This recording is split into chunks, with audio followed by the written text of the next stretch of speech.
Welcome to Universal Studios Hollywood. We have so much happening in the next couple weeks, from certain attractions closing to entire lands opening. Let's start at Universal CityWalk for some huge updates.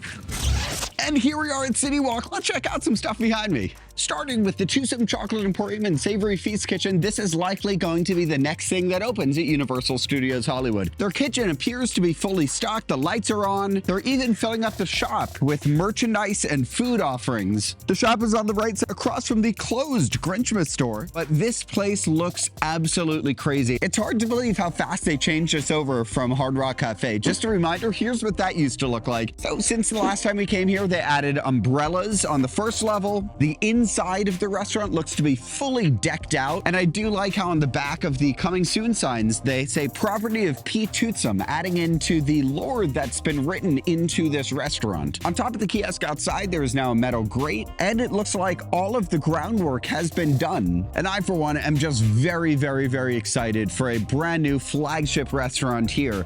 I hope it opens in the next week or two. But also here at CityWalk, to the left of Toothsome, is the Christmas tree in the Universal Cinema. Starting with the Universal Cinema, the Puss in Boots: The Last Wish wrap has been removed. Now looking at the Christmas tree, the presents have been completely removed and the ornaments have started to be removed. And now let's head into the park.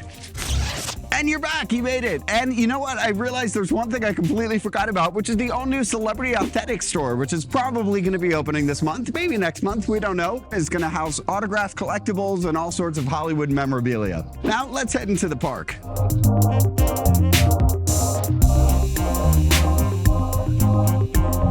First one in the park. This is the best way to start any day. So Grinchmas closed last week. We still got a tree up and I still see some sets, but we do have a crane, so they are removing some stuff. We also have on the main street, all the Christmas decorations are still up, and over here in Pets Place, all of the Christmas decorations are still up. But the biggest news is not here in Pets Place, it's here. The Mystery Machine is finally back after months of not being here, is replaced by a snack booth. A look here outside, Despicable Me and Secret Life of Pets as people aimlessly wondering what to do before the attractions open at 9. Well, I know what I'm doing. I'm heading towards Super Silly Funland in the former smoking section to go check on some Super Nintendo World.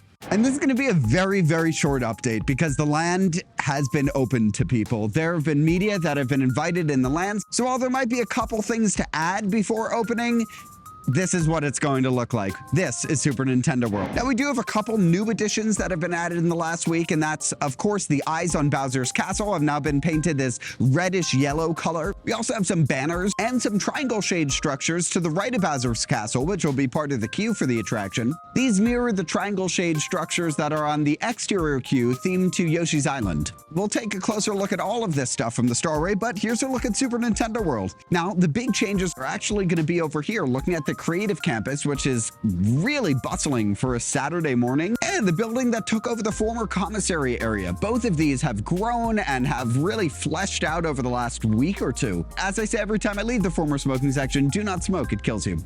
Now with Super Nintendo World hopefully getting to do AP preview soon, I'll have more updates on that by my next visit. I do have to say a final farewell to Universal's animal actors and the special effects show. Two incredible offerings that I am very sad they're getting rid of, but hopefully something very exciting will be taking its place. But I'm going to do something that I rarely do in the mornings, is I'm going to head into the Wizarding World of Harry Potter, and it's not to go on any rides, but it's to show you some actual construction going on. But before I show you that, I do need to show you something pretty cool, and that's, there are people walking around right now with the Mario Kart uniforms on. Here's what they look like. It is so exciting finally seeing this around the park, and this is likely going to be the new norm here. And I guess it's not visible, but the construction is that Flight of the Hippogriff is closed for refurbishment. But that being said, I'm going to leave the Wizarding World and head over to the studio tour.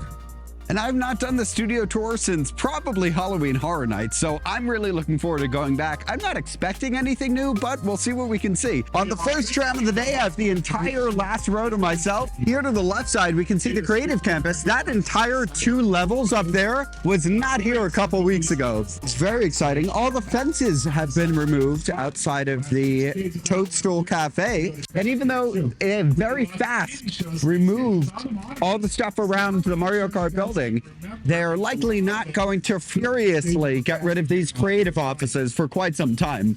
And in addition to Mario Kart, the Super Mario Brothers movie is coming for Universal in 2 months. Over at the production cars, we have a brand new vehicle from nowhere. Okay, speaking of new vehicle, I see a vehicle right now inside the former Fast and Furious Tokyo Drift location, and I actually hear sounds going on from inside there. This used to be part of the studio tour, but it was removed a long time ago. Are they finally doing work in here? What's going on? Over in 6 Points, Texas, some of the windows have been boarded up on one of the facades on the inside. Now, at the end of the studio tour, some of the lights were left on inside the Fast and Furious attraction. They were part of the pit that raises the truck into the scene. So because of that, it actually hit the pane of glass that creates the illusion of the characters. It's called musion. You can look that up. And that made the projection a lot harder to see. So it almost looked like all the characters were ghosts. In addition to that, the last car, so the last room on the Fast and Furious pre-show, the characters were flickering. So that's just a projection issue that can be easily fixed. Anyway, leaving Fast and Furious Supercharged, looking at the lot outside of the Curious George parking structure, the Horror Night stuff is finally gone, and we started to see some Grinchmas stuff pop up. This is where they will move things when they load them out of the park, and then they'll disassemble them to put into storage for next year. And as I say every time I leave the studio tour, I hope you guys have a tram-tastic day. Heading into the lower lot, passing the special effects show, you know, I think I will do it one last time. It does close tomorrow. And of course, stay tuned to the channel because I will be following the building's demolition and replacement. Okay, and I think this is what you were waiting for, right? We have a lot of things to look at because the land is turned on,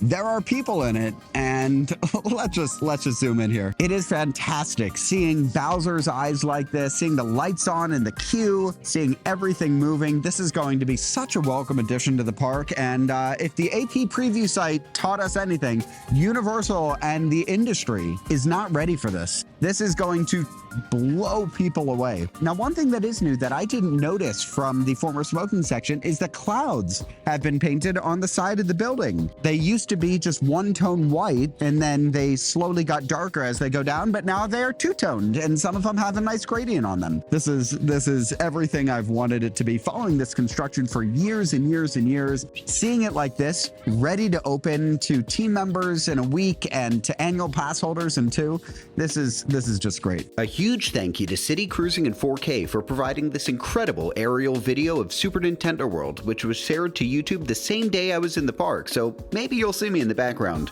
In this aerial shot, we can see that the queue for the Mario Kart Bowser's Challenge attraction covers much more of the second level than I initially thought. And we can see much more of the side of the land closest to Revenge of the Mummy, something that's not visible from the Starway. It really is incredible seeing how many kinetic elements are part of the land than construction updates and videos can show. A new element in the land that appears to be the last thing under heavy construction is a gazebo next to Peach's Castle, which is likely going to be for character meet and greets. The painted pathways on the ground have recently been added and completed, as has the directional signage throughout the land, although that appears to only be temporary. It's great getting to see people walk around the land who don't appear to be construction workers, as the land is likely no longer a hard hat zone. Thanks again to City Cruising in 4K for posting this incredible drone video. It's really given me and every other Nintendo fan a much better understanding of what the land looks like, and it's just gotten me way more excited to go there in a couple weeks. Now, I'm very excited about this. Right outside of Revenge of the Mummy, we have a brand new poster that's been added. It's so vibrant and so bright. You know what this means. Jurassic World The Ride is officially back open after its winter refurbishment. Over inside the Super Nintendo World popcorn stand, there's a long line for all the offerings that were added recently. And speaking of things that were added, we now have a new gate here. Over inside the character shop featuring Super Nintendo World, we do have a couple new items. This sipper was added along with this mug last month, and the 2 popcorn buckets for $40 and the sipper for $20 are here as well. Now, speaking of Super Nintendo World, we have some new additions to the park, and they're actually right over here between the Mummy and Transformers. They've painted this wall white, and they have a bunch of kiosks here that have been added for land reservations. That's right, they will cap attendance at the land, and you likely need to make a reservation before entering. And to match the look of Super Nintendo World, they've replaced this beige fencing over here with some white striped fencing reminiscent of the background for Mario Kart. Here's our look at the entrance and those newly painted clouds. They did move remove the ferns, so now they come this way. Over here on this side, there's scaffolding, and we don't really see what's behind it right now. They might be putting up some brick, unsure. It looks like Megatron has garnered a little bit of attention here. He is coming up. You can see the giant crowds outside waiting to see him. Right outside of Jurassic World The Ride, here's a look at wait times at 11 a.m. on a Saturday during winter break. Forbidden Journey 65 minutes, Ollivander 35, Studio Tour 10, Secret Life Pets 45, Despicable Me is 35, Simpsons is 60, Kung Fu Panda is 10, Jurassic World's 35, Transformers is 50, and Mummy just went down about 5 minutes ago. And this is the last time I'm ever going to see this. All 3 shows listed as live shows in the park. 2 of these are going away tomorrow, or I guess today if you're watching this on Sunday, January 8th. Now let's take the stairs up to the upper lot. Back on the upper lot, and I found a sign here for Ring in the New Year. And while they do have Isla Nublar, so it's new enough from Jurassic World, this is still a very, very old map. You can still see the restaurant that used to be in Universal Studios Plaza. You can see the old Globe Theater where Secret Life Pets Off the Leash is now. And this is the most interesting. Over here, you can see the old entrance to the Universal Cinemas.